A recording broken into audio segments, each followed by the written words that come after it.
नमस्कार दोस्तों। मैं हूं आपका दोस्त, आपका होस्ट आर के, और आप देख रहे हैं आर के ट्रेडिंग। दोस्तों, तारीख है 26 नवंबर 2023 और आपके सवाल मेरे जवाब का 243 एपिसोड लेकर आपके सामने मैं हाजिर हूं दोस्तों। 43वां एपिसोड। दोस्तों, यहाँ पे सवाल जो आए हैं उन सारे सवालों का जवाब मैं आपको दूंगा, लेकिन अगर कोई स्टॉक्स पर सवाल होगा तो उस पर मैं सिर्फ चार्ट के हिसाब से लेवल बताऊंगा, आपके टारगेट और स्टॉप लॉस की बात करूंगा। कोई पर्सनल बाइंग और सेलिंग की सलाह नहीं होगी। अगर आप मेरे उन लेवल्स पर ट्रेड करते हैं तो मेरा सिर्फ अपना व्यू है, बाकी डिसीजन आपका है, क्योंकि आपके लाभ और नुकसान की जिम्मेदारी भी आपकी होगी। तो ये तो एक हो गया। दूसरा साइकोलॉजी वाली बात है। तीसरा बहुत सारे स्टॉक्स पर भी बात है, कुछ आईपीओ पे भी बात है। तो सारे सवालों को लेते हैं और शुरुआत करते हैं आपके सवाल में जाऊँगा 243 एपिसोड। तो सबसे पहला सवाल देखिए, यहाँ पे परवीन मोरे जी ने पुणे से लिखा है। इनका सवाल है इरीडा आईपीओ में अप्लाई किया है और यूपीआई आईडी दिया है, तो पैसा कैसे भेजना है ये पता कैसे चलेगा। सर, अगर आपने यूपीआई आईडी दिया है ना, तो यूपीआई आईडी आपको लिंक या तो शाम तक में सेम डे शाम तक में आ जाता है, या एट ए टाइम थोड़ी 15-20 मिनट के बाद आपके ईमेल पर लिंक आ जाता है, और आपका उस यूपीआई ऐप पर जिसका लिंक आपने दिया है, जिसका यूपीआई आईडी आपने दिया है, उस पर पेमेंट का ऑप्शन आ जाता है। फिर से सुनिए, अगर आपने यूपीआई आईडी दिया है तो या तो 15-20 मिनट आधा घंटे के अंदर आपके ईमेल पर आ जाता है उसका पेमेंट लिंक, उस पर पे करते हैं तो उतना पैसा ब्लॉक हो जाता है। और दूसरा बात, या अगर नहीं आया तो इवनिंग शाम तक में वो आ जाता है, क्योंकि मैंने खुद किया है इसके आईपीओ में अप्लाई, गंधार टेक्नोलॉजी वाले में। तो उसमें मेरा एट ए टाइम मैंने यूपीआई आईडी दिया तो 15-20 मिनट के बाद मेरे उस यूपीआई आईडी पर आ गया था, और मैसेज भी मुझे आ गया था। तीसरा, मेरे ईमेल पे भी आ गया था। ठीक है, तो आप कृपया वो चेक करें, आपको आ गया होगा, सेम डे ही आ जाता है सर, आप ज़रूर चेक करें, आपको ज़रूर आया होगा, मैसेज भी आया होगा, ईमेल भी आया होगा। और आप कहेंगे कि नहीं आया है, तो ऐसा नहीं होता है सर। वो जो काम हो रहा है ना आईपीओ वाला, वो लोग का टेक्नोलॉजी बहुत अच्छा है, वो लोग बहुत अच्छा काम करते हैं, अच्छे तरीके से उन लोग का सारा काम होता है। तो ज़रूर ईमेल आया होगा, आप चेक करें। आप अपने उस यूपीआई ऐप पे भी जाकर देखें, वहाँ पे पेमेंट का लिंक आया हुआ होगा, और वो शायद अगर एक्सपायर नहीं हुआ है तो आप उसमें पेमेंट कर सकते हैं। अगर एक्सपायर हो गया होगा तो फिर काम वो नहीं करेगा। आप ज़रूर एक बार चेक करें परवीन साहब। दूसरा सवाल है, देखिए, संजय मिश्रा जी ने सहरसा बिहार से लिखा है। इनका क्या है, संजय मिश्रा जी का सवाल, गुड इवनिंग, आई है परचेज गोदरेज एग्रोवेट 494 के भाव पे लिया हुआ है। जियो फाइनेंस 222 है, और सूला विनियार्ड 484 पर है। तिलक नगर इंडस्ट्रीज 260 के भाव पे, लक्ष्मी ऑर्गेनिक 268, भेल 152, Varroc engineer 563। Please provide excellent target. बहुत सारे स्टॉक्स इन्होंने ले रखे हैं थोक के भाव में। चलिए एक एक करके हम लोग चेक करते हैं।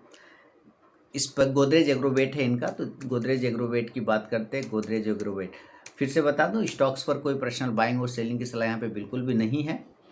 अगर आप ट्रेड करते हैं, अगर लेवल्स लेते हैं उस पर, तो आप अपनी भी ज़रूर रिसर्च चांसेस कर ले। तो गोदरेज एग्रोवेट आपके सामने में आ रहा है। अब इनका भाव है गोदरेज एग्रोवेट 494 भाव पे, करेंट ही उसी समय के आसपास में चल रहा है। 496 के भाव पे ही चल रहा है गोदरेज एग्रोवेट का। कोई दिक्कत इसमें ऐसे खास नहीं, प्रॉब्लम, क्योंकि स्टॉप लॉस बहुत छोटा है। 480 रुपये का एक छोटा सा स्टॉप लॉस बन रहा है।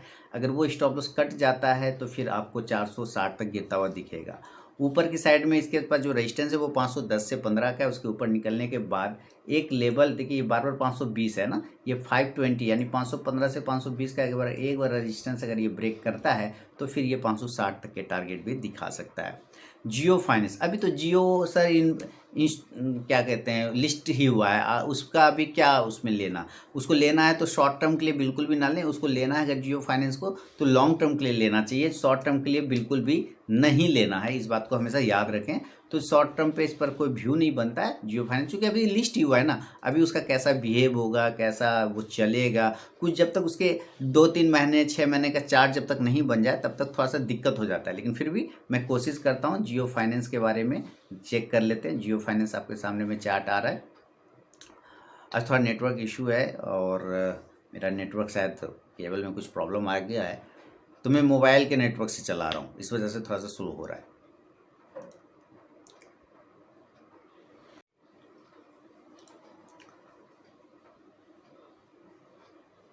तो यहाँ पे आ गया है जियो फाइनेंस। आपने लिया हुआ जियो फाइनेंस का चार्ट आपका 222 पर लिया, 226 चल रहा है। देखिए अभी इसके जो लोअर प्राइस है ना, अभी तक का जो सबसे लोअर प्राइस है 200 रुपये, यही स्टॉप लॉस है सर। अभी यही स्टॉप, क्योंकि जब तक 6 महीने का चार्ट नहीं बन जाएगा ना, टेक्निकल चीज़ों के हिसाब से नहीं बता सकते हैं। तो अभी जो करेंटली स्टॉप लॉस है वो वही है, जो इसका लोअर लेवल है 200 रुपये का, और इसका एक रेजिस्टेंस एरिया है 230 से 32 का। अगर एक बार वो ब्रेकआउट हो जाता है तो वापस 250 से 55 तक जा सकता है जियो फाइनेंस। इसके अलावा आपने लिया हुआ है सूला विनयार्ड। अच्छा है, सूला विनयार्ड लिया है सर। इसका तो भी ठंड है, ठंड के टाइम में सूला विनयार्ड जो है थोड़ा सा आपको मूवमेंट भी दिखाएगा, ज़्यादा दिखाएगा। सूला विनयार्ड आपके सामने में अभी चार्ट आ जाएगा। और आपने लिया है 480 के आसपास, 484 के आसपास में, कोई बात नहीं, 480 छोटा स्टॉप लॉस 470 का लगेगा, और 490 का एक हर्डल। अगर वो ब्रेकआउट हो जाता है सूला विनयार्ड्स में तो फिर आपको 510 से लेके 520 तक के टारगेट मिल सकता है शॉर्ट टर्म में देखने को। तिलक नगर इंडस्ट्रीज बहुत ओवर बाउट हो गया है। Tilak Nagar industries sir news में आता है, और उसके बाद ये सारे लोग कूद जाते हैं तिलक किसी एक स्टॉक्स पर, है ना। तो ये क्या है, ओवर बाउट हो गया तिलक नगर इंडस्ट्रीज। इतना चला, ये नीचे से 60-70 रुपये का स्टॉक जो है 1-1.5 महीने में 280 हो जाता है। तो आप समझिए कितना ओवर बाउट हो जाता है ना, बहुत ज़्यादा ओवर बाउट है। खैर कोई दिक्कत नहीं, आपने ले लिया है 484 के भाव पे, सॉरी 260 के भाव पे लिया है। करेंट भाव वही है, 225 का स्टॉप लॉस यहाँ पे लग रहा है, 225, और रेजिस्टेंस है 280। अगर वो ब्रेकआउट होता है तो 300-330 के टारगेट मिलेंगे। लेकिन स्टॉप लॉस भी आपको याद रखना है कि 225 का लग रहा है, थोड़ा बड़ा लग रहा है यहाँ पर, ये प्रॉब्लम है, थोड़ा बड़ा स्टॉप लॉस है, तो इसको थोड़ा संभल कर देखें। लक्ष्मी ऑर्गेनिक, इसको लंबे समय के लिए रखना चाहिए। लक्ष्मी ऑर्गेनिक को अगर आप रख रहे हैं तो इसको हमेशा लंबे समय के लिए रखें, शॉर्ट टर्म के लिए ना रखें। लक्ष्मी ऑर्गेनिक बहुत अच्छी कंपनी है, और इस बार ऑर्गेनिक इंडस्ट्रीज में, तो इसको जब भी आप रखें थोड़ा लंबे समय के लिए रखें तो ज़्यादा बेहतर होगा यहाँ पर। तो लक्ष्मी ऑर्गेनिक का चार्ट आपके सामने में अभी आ जाएगा, LX गेम के नाम से है, वेट कर लेते हैं थोड़ा।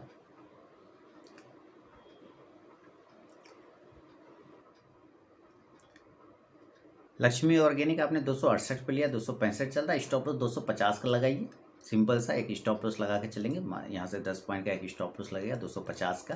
रजिस्टेंस 280 का है, उसके ऊपर निकलता है तो ये आपको फिर 300-320 तक के टारगेट मिलेगा, और ये थोड़ा लॉन्ग टर्म के लिए रखें तो ज़्यादा बेहतर और रिजल्ट आपको दे सकता है। इसके अलावा आपने भेल लिया हुआ है, तो चलते हैं BHEL भेल पर, और भेल का चार्ट आपने लिया है 152 के भाव पे।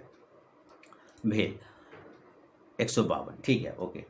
और अभी प्राइस चल रहा है 152, होल्ड कर सकते हैं। एक नया ब्रेकआउट हुआ है, एक नया रेजिस्टेंस को ब्रेक किया है, तो अभी थोड़ा होल्ड करके चलें। स्टॉप लॉस थोड़ा 140 रुपये के आसपास का लगेगा, और अगर ट्यूसडे को, यानी जब मार्केट ओपन होगा 156-57 को ब्रेक करता है तो 165 तक जाने के चांस बना सकता है भेल, ये ध्यान रखें। भैरव की इंजीनियरिंग बहुत अच्छा स्टॉक, ज़बरदस्त। मैंने पहले भी भैरव इंजीनियरिंग को कई बार दिया हुआ था 300 के भाव पे, 320 कभी, तो ज़बरदस्त मूवमेंट हुआ है वहाँ से, और एक अच्छा लेवल देखने को मिला है। और बाद में भी मैंने दिया, और देखिए 565 का मेरा SL टारगेट देखिए लिखा हुआ है, ये कब का ये अचीव हो चुका है, ये देख रही है। पहले मैं 4/10/2023 को दिया था, ये 565 का टारगेट ये डन हो चुका है, और यहाँ लिखा हुआ रखा हुआ। आपने लिया है अभी 563 पर, तो आपने बिल्कुल ऊपर के भाव पे लिया है। अब वही रेजिस्टेंस एरिया है सर 565, जब तक उसके ऊपर नहीं निकलेगा इसमें मूवमेंट नहीं बनेगा। थोड़ा करेक्शन मिल सकता है, 515 से 20 तक वापस आ सकता है यहाँ पर, और इस जगह पर से फिर एक बाउंस देखने को मिलेगा 520 के आसपास से। तो आप थोड़ा सा वेट कर लें, 520 के आसपास हो सकता है एक बार आके ये आपको टेस्ट कर सकता है। ये है भैरव इंजीनियर पे मेरा अपना व्यू। तो संजय मिश्रा जी के सवाल पे मैंने अपना जवाब दे दिया है, फीडबैक देना बिल्कुल ना भूलें। आगे बढ़ता हूँ, और अगला सवाल है संदीप जी इंदौर से लिख रहे हैं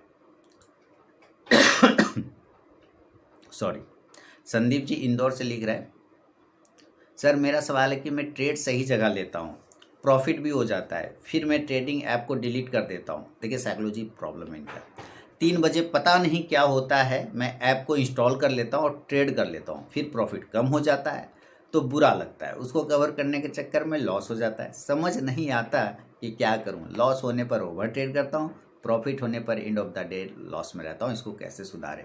देखिए मैंने बहुत पहले कोट बार बार बोलता था, लोगों को उस कोट का वैल्यू पता नहीं था। एक लाइन में बोलता था कि जो जिसने देखा दिन भर मार्केट, शाम में खाली उसका पॉकेट, है ना। अगर आप दिन भर ट्रेड करते हैं, अगर आप दिन भर मार्केट में देखते हैं, और अगर आप शुरू में प्रॉफिटेबल हैं और दिन भर ट्रेड आप कर रहे हैं, तो याद रखिए वो प्रॉफिट कम हो जाएगा मार्केट ख़त्म होते होते, बंद होते होते, या फिर आप लॉस में चले जाएंगे। तो ये लाइन ऐसे ही नहीं बना है ना, इसके पीछे का रीज़न होता है ना। आपको मार्केट में बड़े बड़े लोग ट्रेड करते हैं, आप साइकोलॉजी समझिए, बड़े बड़े लोग ट्रेड कर रहे होते हैं, कोई हार्वर्ड यूनिवर्सिटी से पढ़ा है, कोई बिजनेस मैनेजमेंट करके आया हुआ है, और हम जैसे छोटे लोगों को उनके बीच से पैसा लेके आना होता है। क्लियर? उनके बीच से पैसा लेके आना, तो क्या वो इतना आसानी से लाने देंगे? क्या नहीं लाने देंगे ना। तो वो बहुत सारी ऐसी चीज़ होती है जो अट्रैक्ट करता है, वो हमें इनवाइट करता है कि आओ आओ, मैं तुम्हें अच्छा जगह पे मिल रहा हूँ, ले लो। एक्चुअली वो इनवाइट किया जा रहा होता है कि आप इतना आसानी से प्रॉफिट लेके कैसे जा सकते हैं, मैं आपका प्रॉफिट वापस ले लूँगा। और मार्केट का एक नियम है, मार्केट कहता है जो पैसा मैंने तुमको दिया, अगर उस पैसे को तुमने नहीं रखा तो मैं एंड ऑफ डे वापस ले लूँगा, क्योंकि मार्केट उसको किसी और को दे देगा। ये हमेशा मार्केट का रूल है। मार्केट इस देख लेता है, मार्केट समझ जाता है कि इस बंदे को पैसे का कद्र नहीं है, जो मैं दे रहा हूँ इसको बिल्कुल वैल्यू नहीं है, चलो इससे वापस लो, किसी और को दे दो। आपने देखा होगा, अगर आपके पास प्रॉफिट हो गया और आप फिर ट्रेड करते रहते हैं तो अब धीरे धीरे आपका प्रॉफिट कम हो जाता है। ये वही चीज़ें काम करती है कि मार्केट को पता चल जाता है इस बंदे को पैसे का बिल्कुल कद्र नहीं है। तो आप इसको बचाने के लिए जेरोधा और शायद एंजल वन में भी आई थिंक होगा, एलाइस ब्लू की एक किल स्विच बटन को दिया गया है, जिसके वजह से अगर आप उस बटन को दबा देते हैं, आपका ट्रेड कंप्लीट हो गया, प्रॉफिट हो गया, किल स्विच को दबा दीजिए तो पूरे दिन भर फिर आप उसमें ट्रेड नहीं कर पाएंगे। फिर आप अगले दिन वो ऑन होगा, अगले दिन आपका ऐप खुलेगा, ट्रेडिंग विंडो अगले दिन खुलेगा। तो किल स्विच बटन इसी के लिए दिया गया है। तो आप अप्लाई करें किल स्विच बटन। अगर आपके पास ज़ीरोधा का अकाउंट है, शायद एंजल वन में भी होगा, मुझे बताएंगे आप लोग, कमेंट सेक्शन में बताइएगा, मुझे ध्यान नहीं आ रहा है। और भी किसी ब्रोकर में है, फायर्स में भी है, आप उसको देखें। आप अगर प्रॉफिट होता है तो किल स्विच बटन का यूज़ करें। और याद रखिए, जैसे ही आप ट्रेड करने दोबारा जाएंगे, इस कोड को हमेशा याद रखिए, जिसने देखा दिन भर मार्केट, शाम में खाली उसका पॉकेट। तो अगर आप ट्रेड करते रहेंगे दिन भर, तो जो भी प्रॉफिटेबल ट्रेड है आपका सारा लॉस में कन्वर्ट हो जाएगा। तो आप किल स्विच बटन का यूज़ करें। आप अगर दोबारा से ऐप भी इंस्टॉल कर लेंगे तो वो काम नहीं करेगा सेम डे, आपका ट्रेडिंग विंडो वो अगले दिन ही काम करेगा, तो उस दिन आप बच जाएंगे। तो इसीलिए किल स्विच बटन को दिया गया। आप किल स्विच बटन का यूज़ करें। सर प्रॉफिट हो गया, किल स्विच बटन दाबिए, खेल खत्म, अब अगले दिन, है ना। मैंने हमेशा कहा भाई जाओ मोटू पतलू देखो, प्रॉफिट हो गया तब वो बंद करो, मोटू पतलू देखो, कपिल शर्मा का शो देखो, कुछ फनी वीडियो देखिए, कुछ लर्निंग वीडियो देखिए, लेकिन यूट्यूब मत देखिए और इस पर ट्रेडिंग विंडो मत देखिए, अदरवाइज आपके सारे पैसे को वापस वो खींच लेगा। ये नियम है सर, वो आपको इतने आसानी से लेके नहीं जाने देगा। संदीप जी, इस बात को हमेशा याद रखिए और इस कोड को हमेशा ध्यान रखिए, जिसने देखा दिन भर मार्केट, शाम में खाली उसका पॉकेट। अगला सवाल है, सुब्रतो भद्र जी नवी मुंबई से लिख रहे हैं, last year I had bought VIP industry at the rate of 670 and Andhra sugar at the rate of 110। Target क्या रहेगा और कितने समय लगेगा? ओहो, लास्ट टाइम आपने ले लिया है, माने लास्ट ईयर आपने कब लिया आई थिंक नहीं पता, लेकिन आपने लिखा है कितना टाइम लगेगा, तो 1 साल तो हो ही गया सर, है ना। ऑटोमेटिक ये 1 साल तो हो ही गया ना अभी तक तो। और अभी देख लेते हैं वीआईपी इंडस्ट्रीज़ कहाँ पे चल रहा है। और वीआईपी इंडस्ट्रीज चल रहा है आपके पास 670 पे आपने लिया, 614 हो गया। तो देखिए 1 साल में तो ये भी चला ही नहीं। एक स्टॉप लॉस जब आप लेते हैं ना सुब्रतो साहब, तो देखिए दिमाग में एक चीज़ हमेशा याद रखिए, एक लाइन होता है, वो होता है आपका पेशेंस लाइन। लोग इसको स्टॉप लॉस लाइन बोलते हैं, मैं बोलता हूँ पेशेंस लाइन, कि कितना प्राइस तक आप पेशेंस रख सकते हैं। अगर आप उस प्राइस के नीचे वो चला गया तो आपका पेशेंस खत्म, आपको निकल जाना है। यानी आपके एक स्टॉप लॉस को मेंटेन करना पड़ता है। आपने 670 पे लिया, अगर आप 600 का भी अगर स्टॉप लॉस लगाएंगे तो भी 10 पॉइंट अभी बचा है, 14 पॉइंट। अगर 650 का लगाते तो अभी आप निकल चुके होते और मात्र 20 पॉइंट का लॉस होता, लेकिन आप नहीं निकले तो वहाँ सबको 60 पॉइंट का लॉस है। बात समझ रहे हैं? इसीलिए स्टॉप लॉस का वैल्यू बढ़ जाता है। हमेशा एक स्टॉप लॉस, एक लाइन अपने दिमाग में जरूर रखिए, इसके प्राइस के बाद मैं निकल जाऊंगा और इसके प्राइस के बाद फिर मैं एंट्री करूंगा। तो अभी जो है ना स्टॉप लॉस 550 का बनता है। अब देखिए इस जगह से स्टॉप लॉस 550 का बनता है। आप सोचिए कहाँ 670 पे लिया और कहाँ 550 का स्टॉप लॉस, 120 पॉइंट का स्टॉप लॉस वहां से बन रहा है आपका, और करेंट भाव से लगभग 60 पॉइंट का बन रहा है। अगर ये 550 के नीचे निकल जाएगा तो ये 500 तक भी जा सकता है, फिर ये और ख़राब हो जाएगा। लेकिन अब ध्यान, दूसरी बात सुनिए, शादी विवाह का माहौल शुरू हो गया है। फिर से सुनिए, शादी विवाह का सीजन आ गया है। लड़का लोग दहेज मांगता है, भैया हमें तो चाहिए फलाना ढिमकाना, तो माँ बाप कहता है भाई तो देंगे, तो चलो एक सूटकेस भी देना है तो क्या देंगे, तो वीआईपी। मुंह से क्या निकलता है? वीआईपी। यानी ये सीजनल इफेक्ट पड़ सकता है कुछ हद तक, सीजनल इफेक्ट, वेडिंग सीजन का सीजन है, उसका इफेक्ट पड़ सकता है कि वीआईपी लगेज का डिमांड बढ़ जाता है, तो हो सकता है आपको थोड़ा मूवमेंट बनेगा। लेकिन 650 रुपये के ऊपर जाने के बाद ही, उसके पहले नहीं। 650 के ऊपर जाएगा ना तो समझिए आपका बाइंग प्राइस आ जाएगा, फिर आपका बाइंग प्राइस अचीव हो जाएगा। और 725 के ऊपर अगर ये निकल गया तो फिर ये 800 तक के भी टारगेट देगा। अब ये कितना टाइम देगा, ये 2 महीने में, अभी देखिए अगले साल इलेक्शन भी है 24 में, तो इम्पैक्ट पड़ सकता है, ये भी ध्यान रखना है आपको। तो जो इसलिए मैं आपको एक स्टॉप लॉस बता रहा हूँ, 550 का बन रहा है, उसके नीचे निकलेगा तो भयानक गिरेगा, नहीं अगर ये उसके पहले 650 को ब्रेक कर गया तो फिर आपको एक 700 तक के लेवल फिर आपको दिखा सकता है। 725 के बाद तो फिर बड़ा टारगेट बनेगा। तो मेरा मानना है कि आपने इतना दिन होल्ड किया है, थोड़ा दिन और होल्ड करें, इसको देखिए, बाकी आप अपना डिसीजन लीजिएगा, आपका अपने फाइनेंशियल एडवाइजर से। मैं सीजनली इफेक्ट का वजह बता रहा हूँ, वेटिंग सीजन स्टार्ट हो गया, हो सकता है इसमें थोड़ा मूवमेंट आपको देखने को मिलेगा, ठीक है। और नीचे अगर आता है कुछ पैसे अगर रहें, इसको थोड़ा सा एवरेज भी कर सकते हैं, क्योंकि आपने स्टॉप लॉस ही नहीं लगाया, थोड़ा एक एवरेज क्वांटिटी ऐड करके चल सकते हैं। क्लियर। आगे है आपका आंध्रा शुगर। तो देखिए आंध्रा शुगर क्या चल रहा है, आंध्रा शुगर है ना, आंध्रा शुगर, आंध्रा शुगर,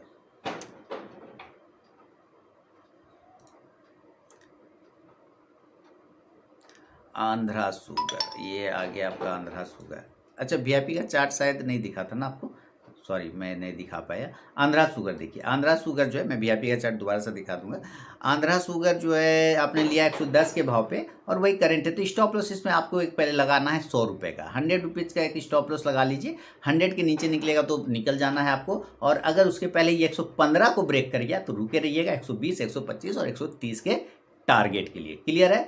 अच्छा वीआईपी इंडस्ट्रीज मैंने दिखा नहीं पाया चार्ट, तो चलिए अभी मैं आपको फिर से दिखा देता हूँ। मैं क्यों बोल रहा हूँ कि 550 का स्टॉप लॉस लगाने के लिए, आप यहाँ पे देखें और समझें थोड़ा सा चार्ट को। 550 के नीचे जाने पे आप देख रहे हैं यहाँ से इसने बहुत अच्छा सपोर्ट लेके ये बाउंस किया था ये प्राइस, और इसी प्राइस के वजह से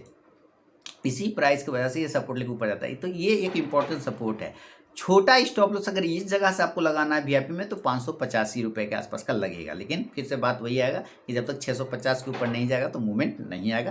थोड़ा वेडिंग सीजन का इम्पैक्ट पड़ सकता है, प्रॉफिट में थोड़ा ये माने मूव कर सकता है ऊपर की साइड, और नीचे अगर ये आता है तो थोड़ा सा ऐड करके चलें, और अगर पैसा है तो, नहीं तो फिर एक स्टॉप लॉस को मेंटेन करके चलें।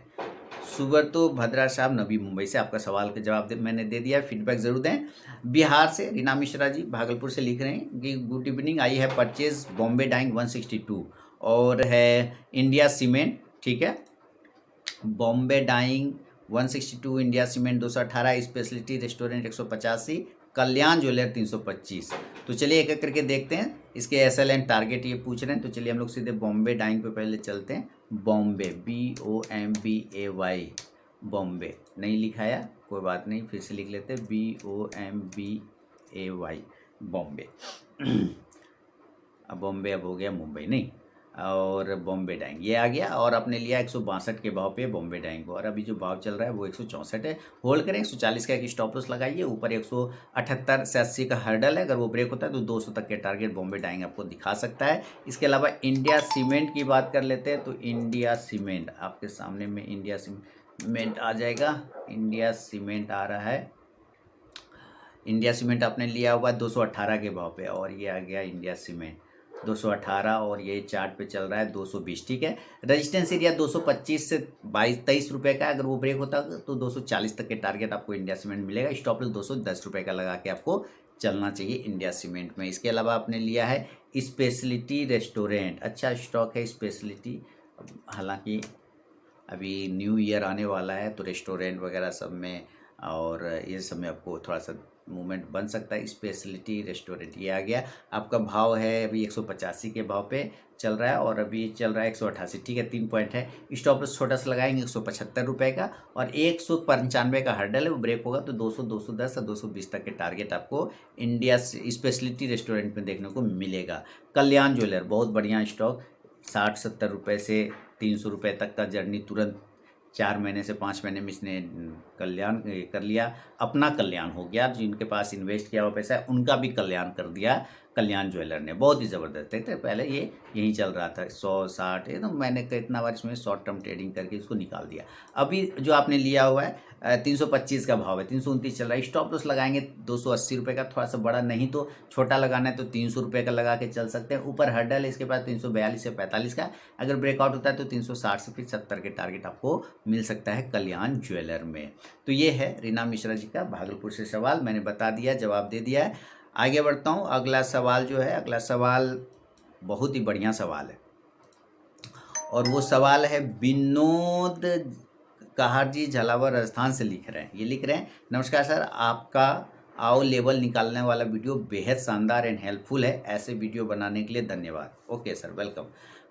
अब ये लिख रहे हैं, कोई मैंने कई बार दिया आओ लेवल निकालना सीखे, मेरे जाइए पूरा वीडियो पर प्लेलिस्ट में और आप सर्च करेंगे आओ लेवल निकालना सीखे, तो इंग्लिश में भी हेडिंग हो सकता है AAO आओ, इस तरह से, ठीक है। तो बहुत सारे वीडियो हैं इस तरह के जिसपे मैंने पूरा बताया हुआ कैसे लेवल निकालना चाहिए। वो सारे वीडियो जो देख लेगा उसका कुछ ना कुछ टेक्निकल एनालिसिस में सुधार हो जाएगा। इसके अलावा अब सवाल जो है इनका ये है, कोई भी इंडेक्स सपोर्ट के नीचे क्लोज होने के बाद कुछ पॉइंट नीचे आता है, नीचे आता भी है, वापस ऊपर चला जाता है बाइंग प्राइस तक, बट कॉल पुट का प्रीमियम इंडेक्स से ज़्यादा पॉइंट्स ऊपर नीचे हो जाता है। ऐसे में एसएल कैसे मेंटेन करना चाहिए एंड फ्लो में एंट्री कैसे लेना चाहिए सर जी? फ्लो में एंट्री, देखिए फ्लो में एंट्री तो आप तभी ले पाएंगे जब आपको एग्जिट बटन दाबने का काबिलियत हो अपने अंदर। एग्जिट बटन, लोगों से एग्जिट बटन नहीं दबता है, देख लेता हूँ थोड़ा और जाएगा नीचे, और जाएगा, और पता चलता है वो झट से ऐसे नीचे गया, खट से ऐसे ऊपर आ गया, और आपको एग्जिट बटन दाबने का मौका ही नहीं मिलेगा। इसको कहते हैं स्काल्पिंग। जो लोग स्काल्पिंग करते हैं ना, वो इस चीज़ को बहुत भली भांति करते हैं, क्योंकि वो अपने माइंड को समझा चुका होता है कि भैया हमें 50 पॉइंट नहीं चाहिए, भैया हमें 40 पॉइंट नहीं चाहिए, भैया हमें 30 पॉइंट नहीं चाहिए, हमें 10 ही पॉइंट चाहिए, हमें 5 ही पॉइंट चाहिए। झटाक से मारा, खटका खटाक से निकल गया, क्योंकि वो थोड़ी क्वांटिटी बड़ी ले लेते हैं। क्वांटिटी बड़ी लेने के बाद क्या करते हैं, जैसे मान लेता हूँ 10 लॉट लिया, मान लेते हैं एक बैंक निफ्टी का, तो कितना 150 क्वांटिटी आ गया, खट सनी 5 पॉइंट बैंक निफ्टी गया, या 10 मारता है तो 5 पॉइंट तुरंत, या 10 पॉइंट बैंक निफ्टी गया, खट सनी कट कर दिया, ज़्यादा नहीं रुकेगा वो, तो 150 गुना 10 कितना हो गया, 1500 आ गए। स्काल्पिंग, तो स्काल्पिंग वाले लोगों को ये मेथड बहुत सूट करता है, क्योंकि वो अपने दिमाग को समझा चुका होता है हमें 50 पॉइंट नहीं चाहिए, हमें 40 पॉइंट नहीं चाहिए, हमें 5 ही पॉइंट चाहिए। वो 5 पॉइंट में भी खुश होता है, 2 पॉइंट में भी खुश होता है। लेकिन बहुत सारे लोग क्या करते हैं, बैठे रहते हैं, नहीं और जाएगा और जाएगा।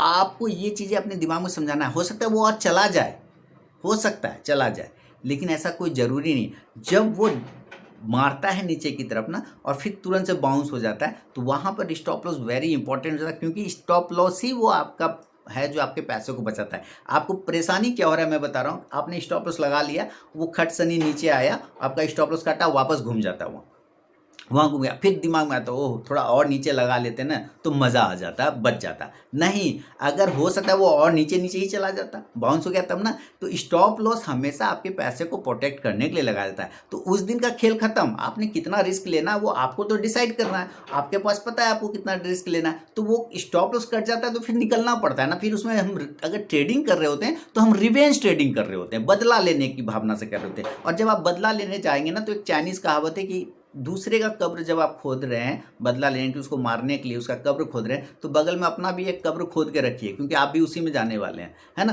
तो अगर आप रिवेंज ट्रेडिंग करने लगेंगे, बदला ट्रेडिंग करने लेने लगेंगे, तो हो सकता है आपके सारे कैपिटल फिर खत्म हो जाए।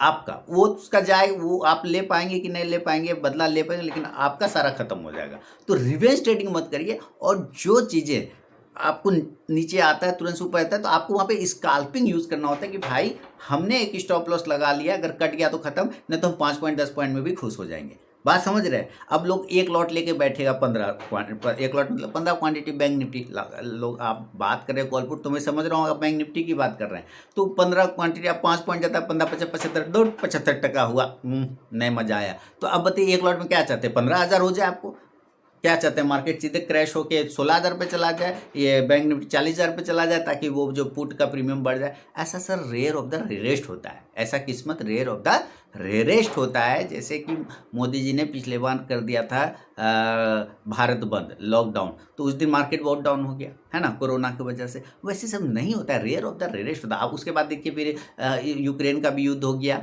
फिर भी मार्केट उतना नहीं गिरा। हमास इजराइल हो गया, फिर भी मार्केट उतना नहीं गिरा। तो हर बार ऐसा नहीं होता है सर कि एक लॉट लेंगे तो 15,000 बन जाएगा, वैसा नहीं होता है। तो आपको अपना स्टॉप लॉस तो बिल्कुल मेंटेन करना है, और स्टडी जो चार्ट पर होता है ना, वो अगर चीज़ें दिख रहा है, आप मेरा वीडियो देखेंगे, चाहे बैंक निफ्टी का इंडेक्स एनालिसिस जो करता हूँ शाम में, और चाहे लाइव मार्केट में ट्रेडिंग करके दिखाता हूँ, बिल्कुल मैं चार्ट पर लाइन सब लगा के रखता हूँ। भाई ये मेरा पॉइंट है, यहाँ जा सकता है, वहाँ से जाएगा, मैं निकल जाऊँ। और आप देखते होंगे मैं 2 लॉट लेता हूँ तो 1 लॉट का प्रॉफिट खट से नहीं बुक कर लेता हूँ, जैसे ऊपर भागता है। क्यों बुक कर लेता हूँ? क्यों बुक कर लेता हूँ? पागल हूँ? नहीं वेट करूँ दूसरा भी क्वांटिटी लॉट आएगा तभी मैं बुक करूँगा, दोनों लॉट एक साथ बहुत पैसा आ जाएगा। मैं जान रहा हूँ वो मेरा कर्जा थोड़ी खा रखा है इंडेक्स ने, हो सकता है नीचे आ जाए, तो जो आ रहा है पहले उसको ले लेते हैं ना, जो आ रहा है उसको ले लेते हैं। बात समझ रहे हैं? तो ये सारी चीज़ें होती है विनोद जी, है ना। बाकी स्टडी करते रहिए और बिलीव करिए अपनी स्टडी पर, स्टॉप लॉस को मेंटेन करिए, और धीरे धीरे ये सारी चीज़ें सुधार हो जाती है। तो दोस्तों ये आपके सवाल मेरे जवाब का 243 एपिसोड था, जो मैंने आप लोगों के साथ शेयर कर दिया। बहुत सारे लोगों ने सवाल भेजे, उम्मीद है सवाल से संतुष्ट हुए होंगे, नहीं संतुष्ट हुए तो वो भी मुझे कमेंट करके बताएं। मैं मिलूंगा नेक्स्ट वीडियो में, तब तक के लिए बहुत बहुत धन्यवाद।